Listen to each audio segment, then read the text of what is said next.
Welcome back. Yeah. We've got a very exciting guest with us today.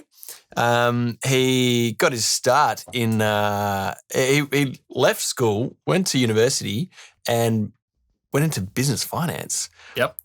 Then won a green card in the green card lottery, moved to LA, that's where I got to know him, and rose up the ranks there, working in a visual production company, ended up working for Sony, ended up as the director's attachment on Pirates of the Caribbean and Maleficent. He's back in Adelaide at the moment during the whole COVID crisis. He's starting his new trajectory into writing and directing. He's a good friend of mine. He's a lovely gentleman, Michael Healy. Hello. Welcome. Hello. Good to be here. Thanks for having me. Yeah, thanks for being here. Big change. Like you went from finance and business into filmmaking. Yeah. Was that something that you always wanted to do, or is that just something that you decided? So how did that change happen? It happens. So I was in my sort of 23, 24 when the green card, because it takes a while for it to, once you win, for it to process and all that. It takes a while to come through. And look, growing up in the, depending on the circles you grow up in and your family and your friends and the schools you go to, there's certain expectations. And those for me were growing up in Adelaide, you sort of go to school, go to university, and there's 5 jobs, lawyer, doctor, accountant, engineer, those sort, there's white collar, get a safe, stable job and all that sort of thing. So the ones we'll be putting our son through, Totally. Don't follow us, you'll be broke forever. That seems like a bit of a consistent thing with people from Adelaide, like sort of like follow your dreams, you can do anything, but also get a real job. Yeah. That seems quite consistent. Which is paradoxical because it doesn't always line up. And then, it's bizarre. So I did all that and then, got into finance and, economics was the subject I loved the most at school. So I sort of did a business degree after that and then worked in stockbroking, investment banking. And there were 2 sort of things that sort of highlighted to me that it wasn't for me. One was I worked through the financial crash of 2007 and 2008. So the big housing crash in America and I remember the day Lehman Brothers collapsed in America and the markets opened here. So whoosh, just fell through the floor. And, guys, I was working obviously the Adelaide office of a national firm and guys that had been working in that career for decades just got laid off like that. Oh, wow. And so that was the first kind of hit that, I'm working for a giant big company in a white collar job, but there's no security and stability in here because there are still factors outside your control and, people just marched off the trading floor. Yeah, right. It's literally that sort of saying of you can fail at something that you don't love just as well as you can fail at something that you do. 100%. Yeah. So that was the first big wake up call and I ended up changing to another firm. And the second part was what it came down to is, you look around the room at the senior people and you either see yourself in them or you don't. And the more and more I looked at them and, on the trips, business trips to Sydney and Melbourne to head office and that sort of stuff on the bigger groups, you'd look at them and it's not me. This is where I want to be. Yeah. And I don't see myself as any of these guys. And for some people, it's great and it's what they want to do, but for me, it wasn't. Yep. And on a whim at some point, I forget how I heard about it or where it came from, but I applied for the green card lottery and I think it was, this is over 10 years ago, but I was sort of thinking about, what else I could do because this is not me and I didn't really know where I wanted to go. And film was kind of a bit of an interest. Always loved going to the movies. I'd walk down and Hoyt's Norwood is my local cinema. I'd walk down and watch films there by myself all the time. Pre-recliners. Yeah. So, that's real cinema buff, Yeah. Had to rough it.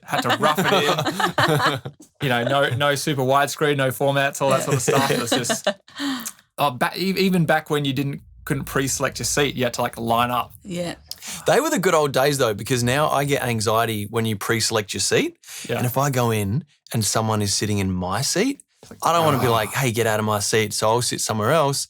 And then anytime someone walks in, I'm like, oh no, they're going to think I'm sitting in. I chose to sit in your seat. Legit real. Tim cannot break the rules of the cinema because I always go and I pick the seat because I can't ever remember which ones you can put your feet up on the chairs in front of you. There's certain seats that I like specifically. Yeah. And I always try to pick them. But then if they're not the right ones, I'll be like, let's sit there. And you can just feel the tension of Tim Can we just wait until the movie starts and then we'll move? I'm fine to move then. So good. I kind of like doing it just for that.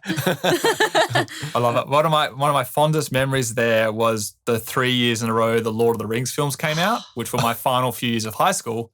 Start to line up then, and so queuing up a few hours beforehand and chatting with the people on the line. Like, it's just, that's an experience you don't really get anymore because sort of people are walking, because you've got your reserved seat, people are walking at the last second. So anyway, I always had like a love of film, but never really considered it as like a real possible thing. And as you guys were in Adelaide, there's a film industry here. It's not big. So it's hard to get exposure to that and go, oh, that's what people do. And that's what it's real, you can make money doing this and there's some jobs in that and all that sort of thing. So basically the green card happened, was sick of what I was doing, and I just sort of like made the call in 2012 that I wanted to get out of here. In the start of 2013, I bought a one-way ticket to LA and I was like, I'll figure this out. Yeah. I think I met you. Yeah, then 2013. I reckon you were cross paths. You had just moved here, I think, and I had just met Tim, and you were sort of a new friend, I think, of Tim's as well. Yeah. So it was funny. So it's crazy between Tim and another friend over there, Rien. You guys were like the two people the two big vectors that I met tons of other people through, and through Tim, you were represented by a manager. Who shared some office space with an indie producer, and that's how I got my first unpaid internship reading scripts. Wow. Which is great. That's a thing in America, for those people who don't know. Yes. It's changing a lot now, with all the, people are reassessing like crew and work hours and all that sort of thing. But with the unpaid internships. With unpaid internships. Yeah, that was a big thing even, I reckon, like when I was there in 2000, I was there then, but also back in like 2008, lots of people got in big trouble because these huge studios that had millions of dollars were using unpaid interns for like 14-hour days and things like that. It is taking advantage, isn't it? There's these young people that just want to like get their start in one of the most exciting industries of all, and they'll do anything. It is hard though, because like when you are young and you just want to get in, you don't really care. Yeah. It's when you get a bit older and you go like, oh, no, I need the money. That's when it's harder. I got bills to pay. Yeah. But when you first go there, you're like, I don't care. Same with acting. Like everything is for free in the beginning and you're just like happy to be there. You don't care. But that is, I guess, in a way, taking advantage. In theory, they're supposed to work that, a lot of them now, companies won't accept you unless you're in college. You can get college credit for it. Right. Okay. And then in theory, you're supposed to only do the job that no other. If they would have had to have paid someone to do the job, then you're not allowed to do it. So it's more just, it's supposed to be 100% just you're there for learning. Which the experience I had was good. Like there was a guy, I just was there a couple of 2-3 days a week, and I'll just get a pile of scripts and I'd read them and just do what's called coverage, which is summarize the script and give everyone wants different coverage. But this producer I work for, like, it was just very simple, Is it a $5 million horror movie that we can shoot in one location with 4 key cast and that sort of thing? And, he'd sort of want a story summary and all that, but more like, what's the business of it? And, So would you these were scripts he already wanted to make, or these were like, read them and let me know if they're any good? Read them and let me know if they're any good. Cool. So he'd get a lot of submissions, and most of them, and that's like par for course across Hollywood. Unless you're like a well-known writer or director or producer, or a script's coming, with a serious attachment, like a big movie star wants to be on board. Most producers have like interns and assistants reading the first batch.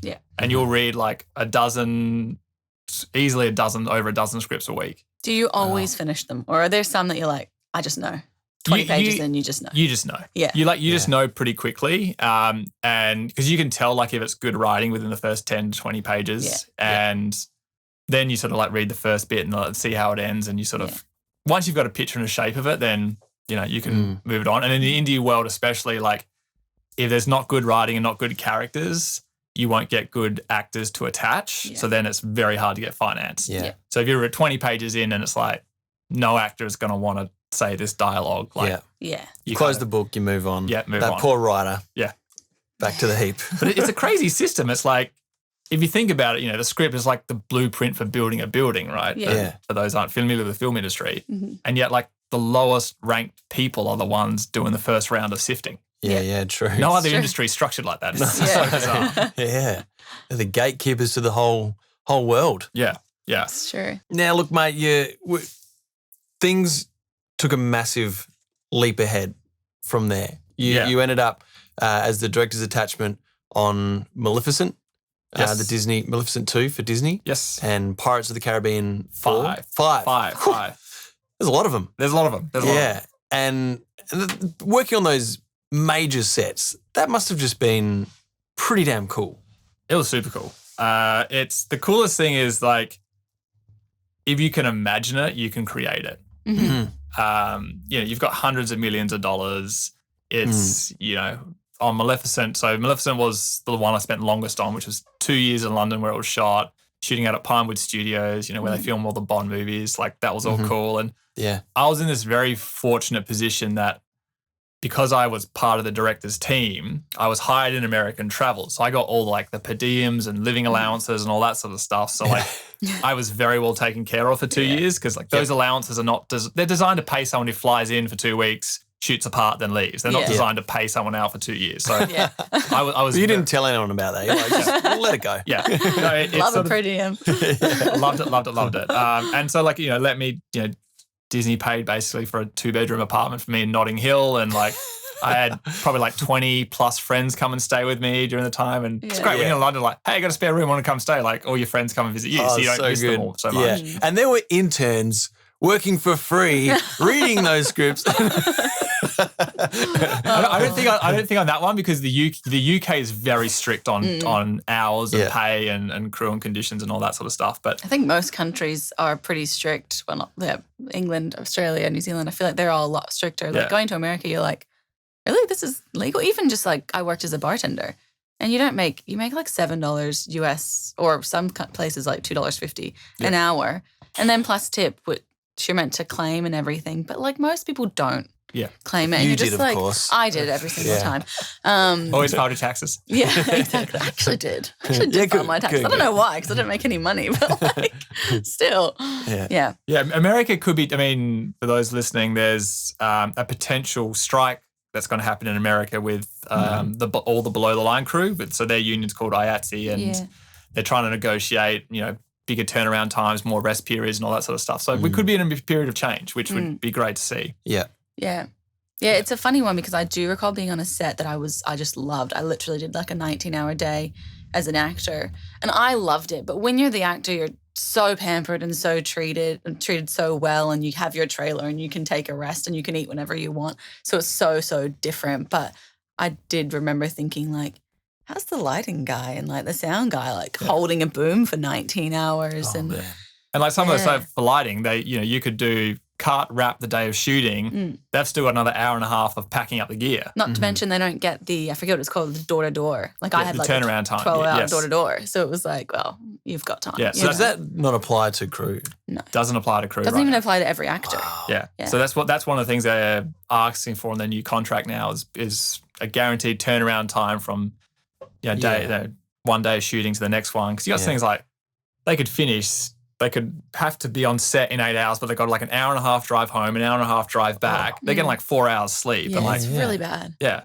And all the stories that have come out leading up to this potential strike are stories of people crashing their cars from exhaustion, people collapsing on set. Like it's just, it's not sustainable. Yeah, and sure. I think people are starting to realize that. But yeah, in England, and the crews we had, we shot 10-hour continuous days and we're able to do that in like a very sustainable way. You have a rolling lunch in a window in the middle of the day, and the first AD will call like bathroom breaks and that sort of stuff. So, and everyone loved it because we'd be 8 to 5 was our day, and you could be home for a 7:30 dinner in the city, and beautiful. Yeah, people loved it. It can be just a normal job. Where you get to make movies. Yeah. And have a normal life. Exactly.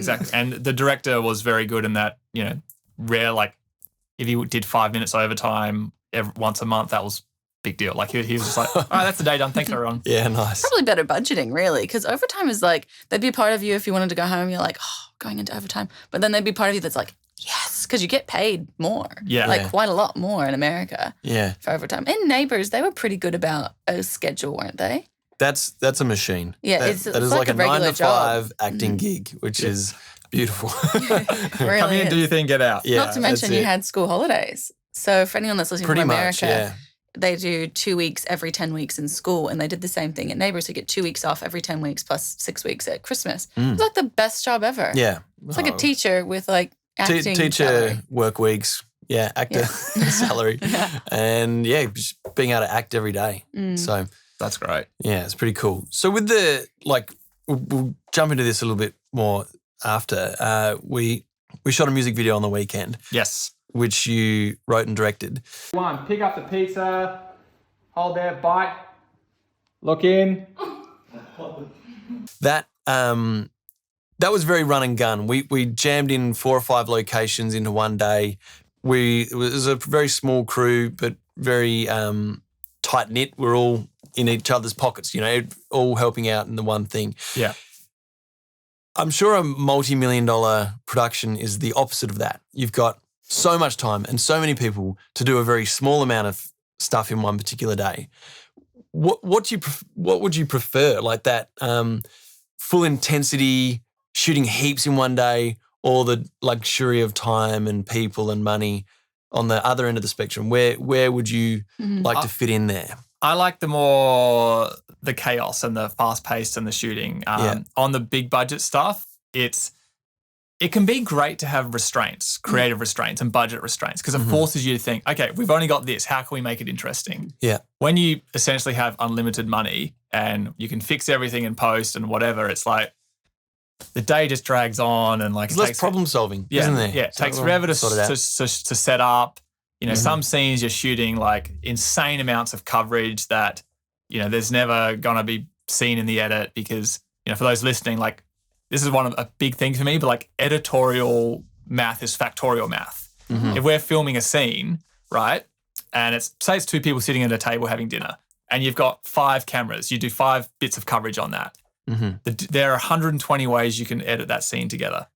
Yeah. Because it's factorial math. It's 5 multiplied by 4 multiplied by 3 multiplied by 2 by 1. Yeah. You add a 6th camera, it's 6 times 5. So suddenly you go from 120 to 700 and something. Oh my God. Yeah. So wow. And what if you're picking the best bits from 10 takes? Yeah, it's huge amounts. So it's doing coverage and hosing it down and whatever is like, it's a false security blanket because you're doing all this stuff you're never going to use and never have time to use. So, and sometimes on bigger sets, like you can get like that because, we spent $1 million building this, medieval village with a running, we did that in London. We built a fake river, like dug a hole on the back lot and had like boat engines and jets and pumps to pump like a fake river going. And so like, we better shoot it because like we spent all this money on it. So you're filming. And then all that water got replaced with visual effects later on. Oh my gosh. I actually know what you mean with this comes from like going through the poor actor days. I felt like when I had more money, like just with wardrobe, my creativity was just like, I don't know what to wear. You can buy more things. And I don't feel like my creativity was very good. Then the less money I got, the better my fashion got because I had to make do with what I already had in my closet. I'd be like, brainstorm. I'll try those 2 things together. So I think that really does work in a lot, even with cooking. Like I make some of my best meals when we have no ingredients in the fridge because I'm like, what can I do with how can I put these things together? Yeah. Yeah. A tin of tomatoes and an egg. It makes you think a little bit harder. Nice omelette. What I like the most about bigger budget stuff is you get more pre-production, and that's my favorite part of the whole process because everything's perfect in your imagination and you have to start filling it down. But it lets you on more pre-production that you've got 20 concept artists like drawing up sketches and that sort of stuff. And especially if you're doing genre or fantasy like that, you want to look at lots of different things and you can go, like, what if we try their wings like this? And then they do a version of that. And so that's really cool. And you can do lots of previs. So previs is basically like crude animation of what the scene will look like for those that don't know. And so you can see the movie before you shot it, like whole sequences of, and they use like video game engines, so it looks like super real, and like you just program in what the characters look like and the things, and you can have whole sections of it, camera moves and all that sort of stuff. Like, that's what you want to do, and I imagine that. So you go. Do you see that on the day? Like, can you see that? Yeah. Just sitting there. Wow, that's amazing. You can view that on the day, and you can also do. We can cut this. Excuse me. Some of the more advanced previs now is that you can have it. So say you can have it in camera on the day. So say we've got you, Jess, sitting in a scene, live action, and you're talking to like a little fairy character on the couch. Yeah. We can, in the camera live action on the day filming you, we can put the little fairy character on the couch and then you can watch that on playback. That's so good because just as an actor, I've always wondered, I've never worked with green screen like that before. I've always wondered how you can really connect. And if you can't see how it's going to look, there'd be a part of you that's like, is it going to look any good? So if you could just do one and then have a look, I'd be like, I feel really connected to this little cute little thing now. That'd be cool. Yeah, when we did Devil May Cry, they had like a pretty rough idea of what Dante would look like at that point of the process. So when we were filming us in the mocap stage, then we could go and look at like you're talking about, look at the screen and see exactly how Dante was looking. And because he was like a foot taller than me and about 20 kilos heavier in muscle, it sort of informed me of how cool that guy was. Poor mother. I don't know my mother, but if you're calling me a son of a bitch, you wouldn't be the first. Yeah. So Totally. I could then take that characterization out onto the mocap stage and feel like, oh, I know how this is looking. Don't worry about how you look. Just remember how he looks. So yeah, it helped massively. That's awesome. Yeah. And like that helps on bigger budget stuff. You can do all this sort of thing. And I think it really helps a lot of actors because there's quite a range with actors in terms of those who can like, some actors you can say, okay, look at that piece of green tape on the wall. That's where the dragon is. So talk to that piece of green tape and they're fine. Yeah. Some are just completely lost. But the more you can show them concept art and like previews of what the scene will look like and, you're running and this is it jumping up behind you and scaring you, like that helps. Yeah. Helps a lot. Sure. Because, I think as your job is like, I very much see film as a creative medium, and when you're directing or producing or the creative team in charge, it's making sure everyone's on the same page with the theme and tone and visually. And you could be looking at the dragon, but is it like an evil dragon like Smaug and Lord of the Rings, or is it like a friendly dragon? Is it like Pete the dragon? Like when you can see all that, you can react to it. Yeah. Oh, it's a fluffy, friendly dragon. So that changes your performance. For sure. Imagine if you thought it was a fluffy, friendly dragon and then you go and watch the film and it's like a scary Godzilla. You're like, oh my God, I look like the worst actor of all time. Hello, dragon. It's funny how much that happens, but like, the director I worked for, in one of his earlier films, I forget which way it turned out, but like they all thought they were shooting a comedy Western and the studio wanted like a horror Western. It was like such a big disconnect of, it's crazy how like there's all this money and time, but like just not everyone's on the same page. Yeah. Yeah, I actually have a kind of funny audition story. I went to audition for, it was an ABC show after I did Greek. And I thought that it was like fully a comedy because it was just like a little bit naff, I guess would be the word. Like it was just, to me, I just thought like, oh my God, this is such a funny show because of the way it was written. But it was meant to be dead serious. I didn't realize that. It just was bad to me. Yeah. And I went in and like had all this like comedy stuff and I left and I was like, oh, I smashed that audition.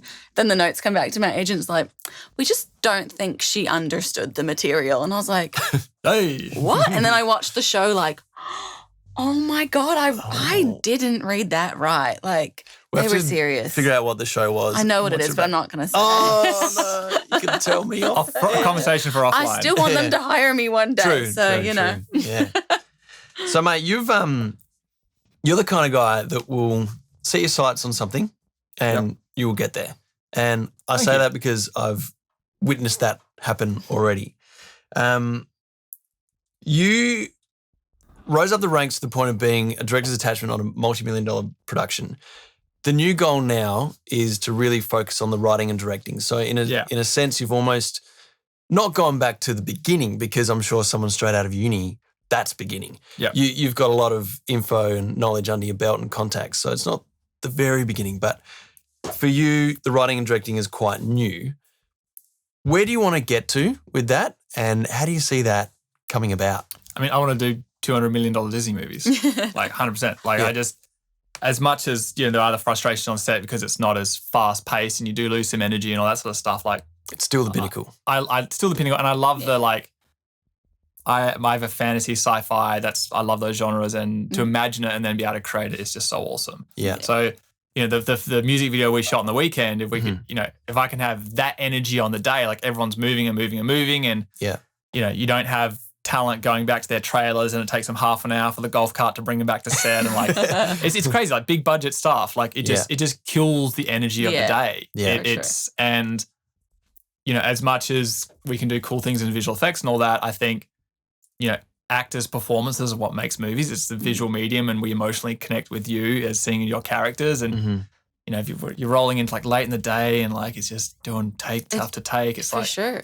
Yeah. And like I can recall that, like having a long day where the break takes too long and you like kind of lay down, you wait, and then it's time for your scene and you're a bit like, I don't really feel like it. Yeah. And as much as you love acting, it's just that you've been like laying down for 4 hours And you just don't have that, like, whereas the sets where it was a little bit like, quick, go, like filming Lonely Girl, for instance, like the energy was always there because we never had a permit. We often filmed for like an hour. As if you do that. And like it's just, there's no time. And it's stressful on you that like 100 people are waiting for you to go from 0 to 100 in 3 seconds. Yeah, it's like, hey, now can you cry like your family has just died? You're like, hang on. Yeah. Like, let me think about it. I'm still full from lunch. Yeah, pretty much. So yeah, like if I can find a mix of filmmaking in that regard, that'd be great. How it happens is a tricky one. I mean, there are many different paths, and I think more than any other industry, I don't believe in the overnight success story thing that I see. I've been doing this since 2013, so to speak, and longer in the sense that most people I met in Hollywood, I watched more movies than them and have read more books, which is like great foundation for story and structure and all that. But how to do it? You just have to keep throwing stuff against the wall and see what sticks. I mean, right now, in my opinion, like the gold standard is what I call like the Whiplash model. Yeah. So Damien Chazelle, who did like La La Land, his first film was Whiplash. So he wrote the script. Everyone loved the script. He said, I want to direct it. Everyone's like, oh, we don't know. You're a first-time director. So they got a bit of money together and they shot a few scenes from the script. I think they did get J.K. Simmons in to do those pieces, and that was shown as a proof of concept.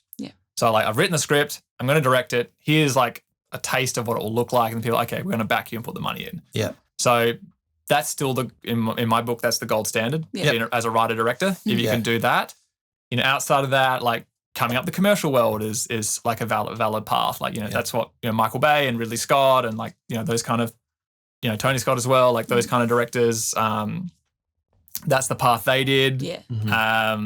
TV, yes, is more of a way now, especially if you're, doing more like stuff for streamers, and you can be like if there's a producing director on a TV show, which is basically someone that they will direct a bulk of the episodes and like help manage and run the show. Sometimes you can be like their assistant, and they might go after a while, like, okay, cool, like you direct episode 10 of season 3 or something like that. That's a harder one to do, but still possible. Yep. Yeah. Or you could like, do a short film that does well in the festival circuit and, blows up that way, and people love and go, okay, we want to try and see what we can do and work with you on that. But it's directing, especially, is very much a chicken and egg problem. Yeah. Right. It's what if you directed a feature before? No, then we won't back. It's it's that sort of thing. So totally, like, same for anyone trying to get their first job at like a hardware store. Do you have experience? No. But could I work here to get that experience, please? Yeah. It's not easy. It's very, very tough. Very Same tough. with acting too. I mean, it's either you work for free on something terrible in the beginnings, or you need to have a name to get the jobs that actually will give you some credibility to, unless you get sort of lucky like I did, and then just like you're saying, like overnight success. I agree with you. Like overnight success takes a very long time. Yeah, what's that saying? It's like takes 10 years to be an overnight success. Something like that. Like you might get it like I did, but it's not necessarily sustainable. It doesn't necessarily last your whole lifetime. I try and explain to my parents and family who are not super familiar with the entertainment business. It's been like, okay, I was the chief of staff or like, to the prime minister. Yeah. And now I've quit that. I'm running for parliament myself in some backwater seat. In a state where it's it's just 50-50 hard fought seat, and like you go, I want to be the prime minister, but like you have to like this is the journey. This is the journey back up. Yeah, that's a good analogy. So not for me, because I'm like, I've lived in too many countries. I don't get the like politics. So who's the president here in Australia? No. Where's the president? I don't know. So we call it, chief of staff is like what they call in America, but here it's the something. Deputy Prime Minister? I don't know. That's just a word I've heard.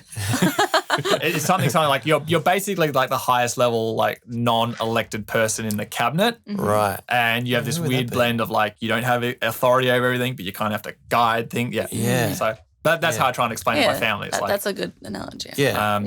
And for me at least, like I've gone about it like directed a short film which I got to finish doing the post on last year. So I shot that in LA on like one weekend back from like London, probably spent about $8,000 US of my own money on production. Yep. And a lot of that was because I probably could have done it for a fair bit less, but I was sort of jammed in terms of like when people's availabilities were and having to book a location and then that sort of thing. So you pick and choose your battles and get it done. Yep. So did that, probably spent another couple of sort of $3,000 or so on putting it into festivals, which sort of achieved my goal there. That got selected for a bunch of festivals, won a couple, like, smaller stuff and all that, but can call myself an award-winning filmmaker exactly, now. That's the first step. It's all part of that campaign for that backbench, isn't it? Yeah. So did that, and then film's a collaborative medium, and so you kind of work with friends and people you know to do other bits and pieces. So a friend who has been doing commercial work in America for a while, but predominantly like animation heavy stuff, and not really like. He would do jobs where the brief was mostly already written. Like he wouldn't like write many briefs or come with a creative. We're collaborating together on some commercials for the AFL that we won them earlier this year and been working on those. And you just kind of piece the bits together and then use those to get the next job. And Nice. Keep on trucking. Keep on building it from that. That's cool. I have a question for any of the actors listening, because I'm sure there'll be a few.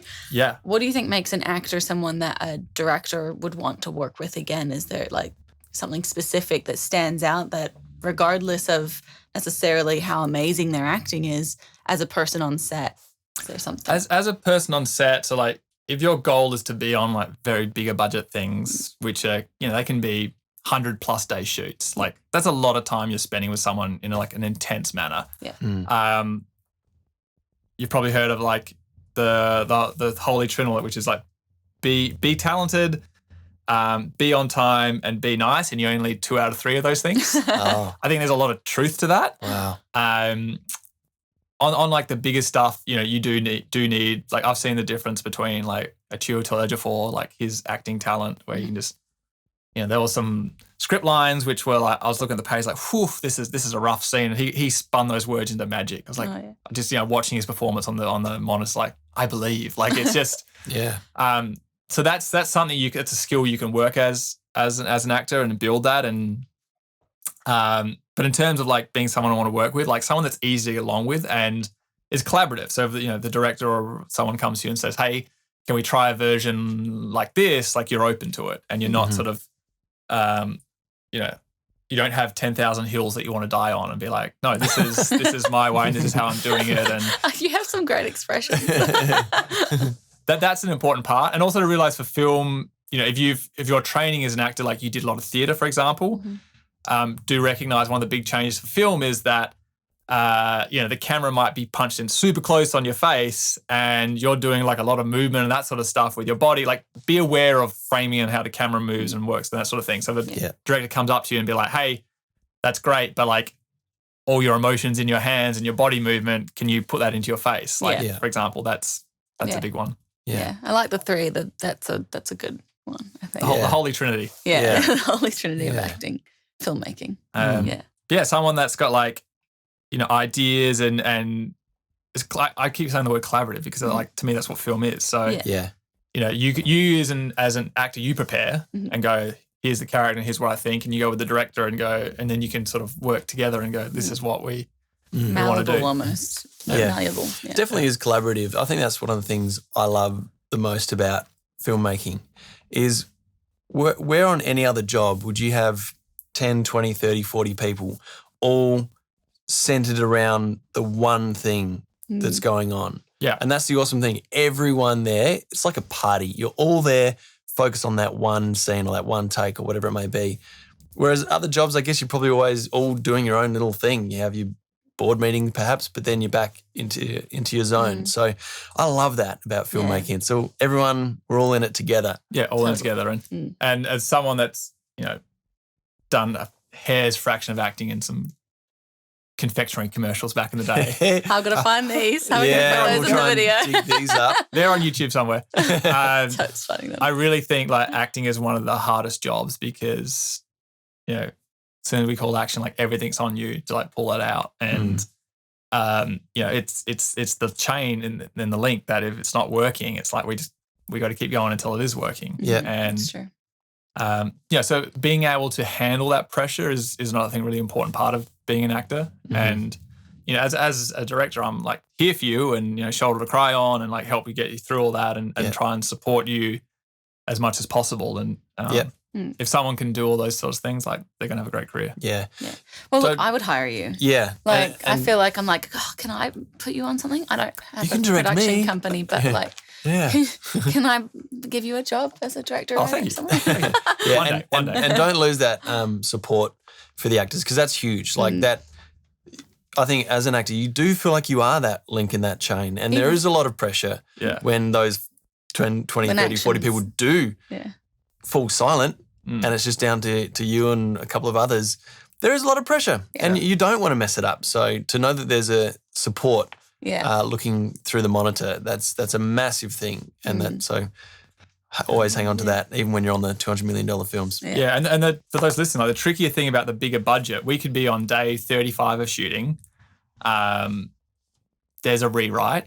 We had 8-9 writers come through on one of the movies. Like things change all the time of people seeing cuts and edits and notes and things shift. Yeah. Oh, we need a scene with this sort of stuff. We need a character. Boom. Suddenly you get a request from your agent to put in a tape on like a Friday night. We're flying you out on Sunday. You show up on Monday morning. Yeah. And you're showing up on a group of people that have been shooting together for a couple of months already, that have been in pre-production for a year. Like you are such an outsider. And I think like if a director, if you can sit and say, hey mate, like I'm with you on this, like I'm your friend, pal, understand that you've got no context as to all the history of the production and what's been going on and all that sort of stuff, and just sort of sit with you and be at that. Because that can definitely feel weird when you do lob in and everyone's like, hey, Dougie, how about last weekend when we did that thing? Like there's a camaraderie and you do feel a little bit left out. So it definitely is nice to have someone just take you under their wing and say, you're in this as much as we are. That's cool. And I feel like if you as a director can sort of, I don't know, my notes on like the video we shot on the weekend, but like I dislike sitting in sort of video village with all the monitors and calling things on the radio. Like just give me a small handheld thing and like I want to sit like with the actors. And sort of like, hey, I'm with you and as if I can get them as comfortable as possible so they feel like they've got a safe space to create and like, oh, I'll try this or that or what, throw this out and like we're shooting digital. So like if you want to on take 3, if you want to do something completely left field, like go for it. Like in the end, that makes you look better. So, like, why? Go for it. Yeah. So, another segment. New game. Well, new game. Bit of fun. It's fun game time. Because I heard that you're quite into your soundtracks and scores and everything, and so is Tim, and so am I.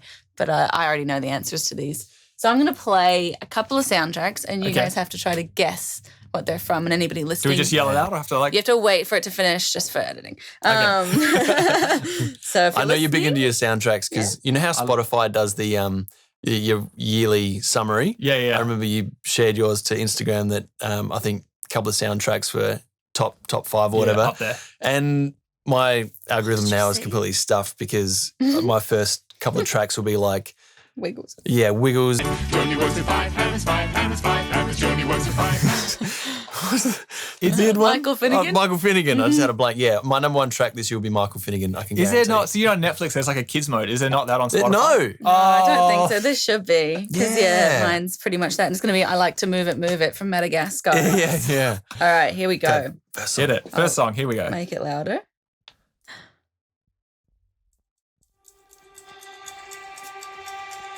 Wait, we'll start again. When you know, put your hand up. I think I know already. Yeah, I reckon. You think you know it already? Okay, what? I thought this one. No, not yet. Oh, you think you know already? Well, if he thinks he does. I think I know. Do you want me to say? Yeah. Is it from 1917? No. Oh. Now I know. Okay. Keep playing. Okay, keep playing. Can I, Starting again. You want to go? I'm going to say Dunkirk. Yep.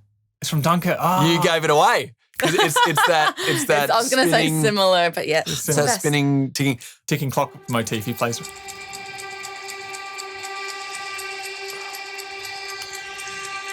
Yeah. So good. It is such a good score. That's probably one of my. I love that movie one, but the soundtrack just gets me. I feel like I was crying the whole movie. Did you get to see it in theaters? Yes, I saw it twice. Yeah, you went twice. It I loved it. Vibrated my body playing. Oh, yeah. I think love it. My brother Josh said he saw like a behind the scenes on that music.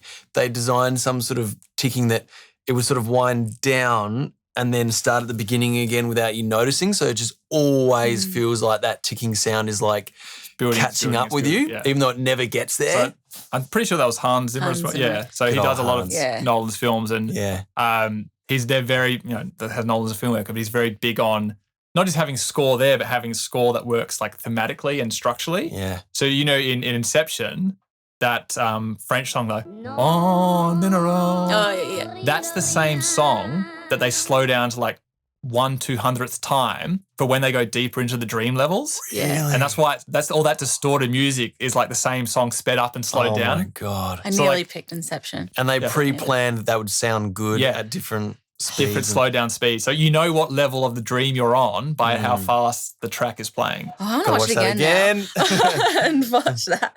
So many good films. Next track. Next track, yes. Next track.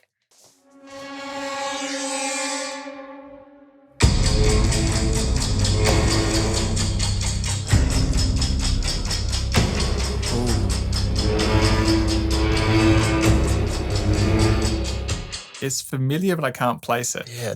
It sounds like another Hans track. It seems a bit Batman-esque. Oh. I'm drawing blanks. Clue? Keep playing. Keep playing. Keep playing. Continue. Yep. Okay, we got another 10.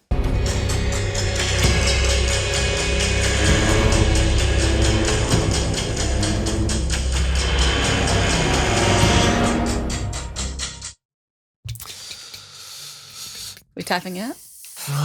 It sounds like a Hans Zimmer track because of like the clapping thing. It does have which that is vibe. like, You were on the right track with a sort of Batman vibe, but it's not Batman. Is it a superhero type movie? It's more the Batman world. Oh, Batman World. Come on. Batman. So is it like it's Suicide Squad? Is it Not Suicide Squad. I'm surprised you didn't get this first. I was like, this Watchmen? is so obvious. No. It's like your favorite soundtrack.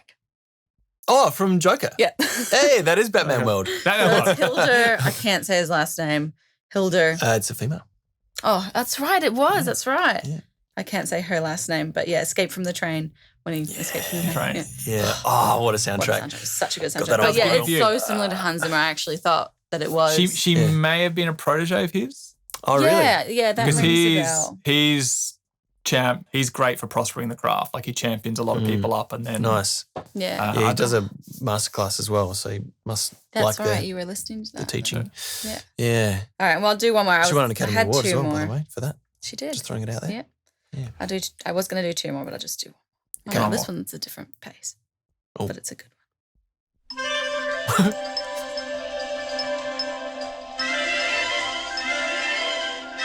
sounds Disney-esque. Like older Disney.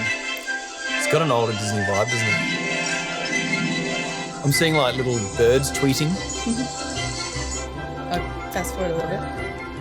Because I realized I was meant to start at this point. This point.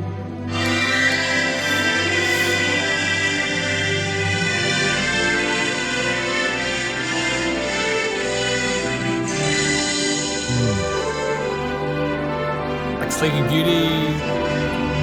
101 Dalmatians. Oh, I know this yes, bit. yes.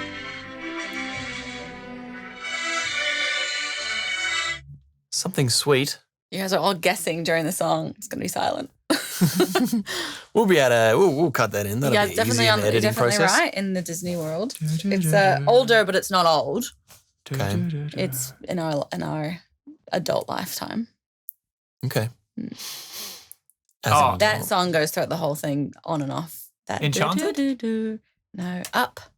Up. You got it. That's You- what I want. You knew. Nick got it. Ah, producer knew. Up. Yeah, it's a great soundtrack too. They won the Oscar.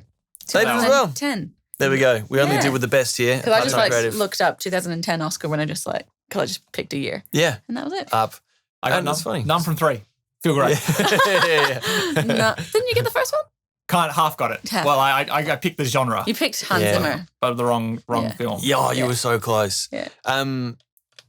Last thing, while we're still on this soundtrack, favorite your favorite soundtrack?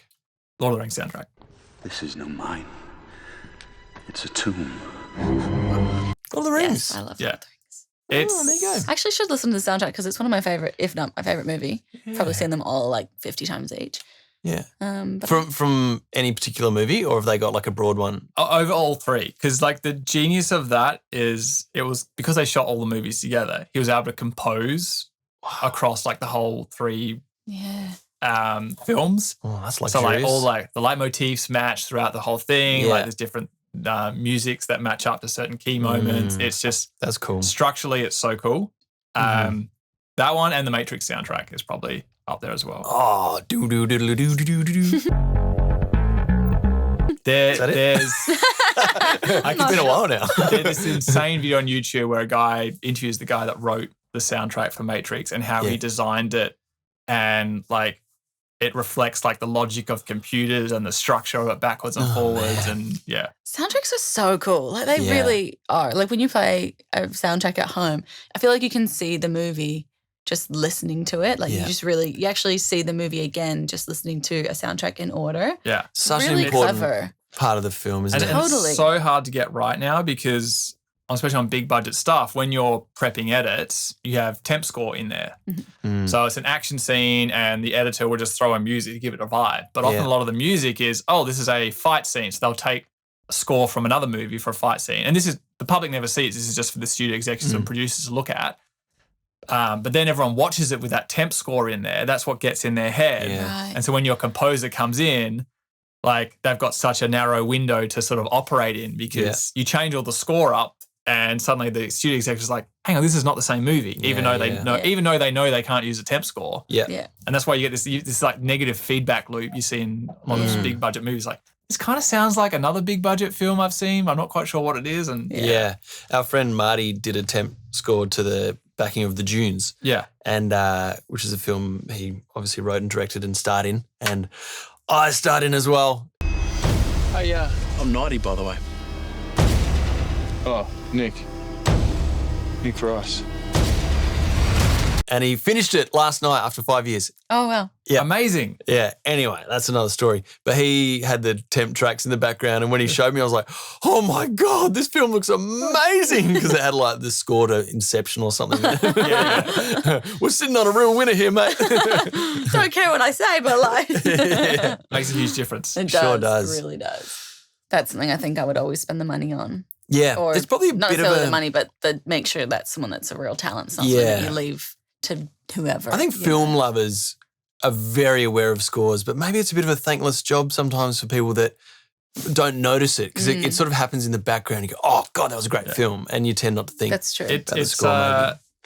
As an audience, you don't notice a lot of things, and that's by design, and you shouldn't. But it adds to the experience. Like your subconscious is soaking it in. Yeah. It's only when there's the idea of like verisimilitude, like the truth that the film presents to you. The more it starts to break all those bits of truth, that's when you take sort of one step towards the door and be like, hang on, this doesn't work. Because like inherently, you're sitting in a chair looking at a piece of blank screen and like people pretending, wearing costumes. Like, I know I'm not in outer space. Like your brain clearly knows that, and yet you allow yourself to be there. Yeah. But the more stuff you don't have that adds up to that, then you start to break that. Anyone want to go to the movies right now? Like, oh my now I'm God. like, how let's good go are to the movies? movies. Oh my God. Yeah. I know we're wrapping up, but one thing you asked earlier was, that's kind of how I see my future as a filmmaker, that kind of thing. And one of the things I want to try and do is I very much see filmmaking as doing the layers. And for me, it's like when you get to the edit, like if a scene works without any music, like get it to work first and then add the music on later. Like, I want to try and, as much as I possibly can in the constraints of working studio movies, like avoid things like putting in temp tracks. And then bring your composer in and go, here's how it looks, like go for it. And like composers will love that because they can go, oh, this gives me so much flexibility, rather than like, oh, you're just asking me to rescore another song so we don't get sued for copyright. It is a weird experience. Have you ever seen anything that you've worked on with no background noise? Just literally the same in audio, no sounds and stuff. It does not seem the same. Like it actually seems pretty shit. Yeah. Not that I've worked on like amazing Oscar films or anything like that, but still watching something without any background, anything. You don't realize how much is throughout a film the whole time. You just think like, oh, there's a song at a big bit, but there's actually often little, just very slight quiet pieces stuff, and all that. Do you know what film does that really well? Cars. Disney Pixar. Cars 1. Have you seen that? We've A seen long it. time ago. Yeah. We've seen it a lot. We've seen it About about 1,000 4,000. times in the last 12 months. And that's what happens when you have a 2-year-old. But it is a really well-crafted film. That's a great film. We've got to do a deep dive into that one day because we do enough. Go Done watch enough backstory. There's a film. I'm blanking there. Who plays Marty McFly in the Back to the Future films? Michael J. Fox. Yeah, there's a film he's in called Doc something, and it's a story. It's basically like the same plot as Cars. Oh. He plays like an arrogant doctor from the big city driving home. His car breaks down in a small village. Oh, You know, wow. Yeah, it's the same. You watch it and go, it's the same plot. Oh, really? Damn. Just ruined Cars for me. Well, mate, thanks so much for coming in. Thanks for having me. We've had a fun week with you. We shot the music video on the weekend, which, once that's out, we'll be able to show the world. Share with everyone, yeah. Yeah, with M4 Sonic, who happens to be doing our producing right now, and the man behind the B-cam. So that was loads of fun. Thanks so much for coming in and being a guest on our podcast. Yeah. You're a legend. Yeah, and your stories are so great, and your insight is, I reckon people are just going to love hearing about it because not many people get to hear about that side of the industry unless they're really immersed in it. So thank you. It's cool as well because we're at the beginning of a new trajectory for you. Yeah. So we've got the proof now. Got the proof. And we can come back to this. I was thinking this week that like at 2 critical junctions in my life, like you've been there. So thank you. Hey. Yeah. I'm your oracle. Yeah. If you need another career change later on, just give me a call. Give me a call. Yeah. Well, Brilliant. Thank you. thanks so much. Time to hang up. Thank you.